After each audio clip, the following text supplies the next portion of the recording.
നിങ്ങളുടെ പ്രൊഡക്ടിവിറ്റിയും ക്രിയേറ്റിവിറ്റിയും അതുപോലെ നിങ്ങൾ നല്ല ഊർജ്ജസ്വലതയോടുകൂടി ഒരു ദിവസം തുടങ്ങാൻ ആഗ്രഹിക്കുന്നവരാണെങ്കിൽ 2 പവർഫുൾ ആയിട്ടുള്ള ബ്രീതിങ് എക്സസൈസ് ഞാൻ പഠിപ്പിച്ചു തരാം. ഫസ്റ്റ് വൺ എന്ന് പറയുന്നത് കപാലഭാതി പ്രാക്ടീസ് ആണ്. അതായത് നമ്മളുടെ ഉള്ളിലുള്ള ഡൈജസ്റ്റീവ് ഫയറിനെ സ്റ്റിമുലേറ്റ് ചെയ്യുക മാത്രമല്ല, കപാലഭാതി ദിവ്യദർശി പ്രദായിനി എന്നാണ് പറയുന്നത്. അതായത് നമുക്ക് നമ്മുടെ 6th സെൻസിനെ ആക്ടിവേറ്റ് ചെയ്യാൻ പോലും ഈ കപാലഭാതി കൊണ്ട് സാധിക്കും. അപ്പോൾ വേറൊന്നുമല്ല, നമ്മൾ ശ്വാസം വലിച്ചെടുത്ത്,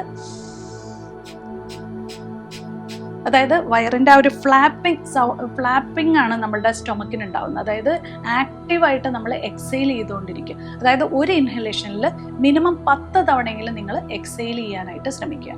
ഒന്നുകൂടി പ്രാക്ടീസ് ചെയ്യാം.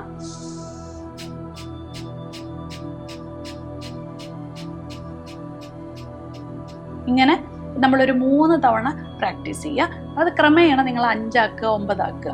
രണ്ടാമത്തെ പവർഫുൾ ബ്രീതിങ് എന്ന് പറയുന്നത് ആക്റ്റീവ് ആയിട്ട് നിങ്ങൾ എക്സെയിൽ ചെയ്യുക, പാസീവ് ആയിട്ട് ഇൻഹെയിൽ ചെയ്യുക. അതായത് അത് കഴിഞ്ഞിട്ട്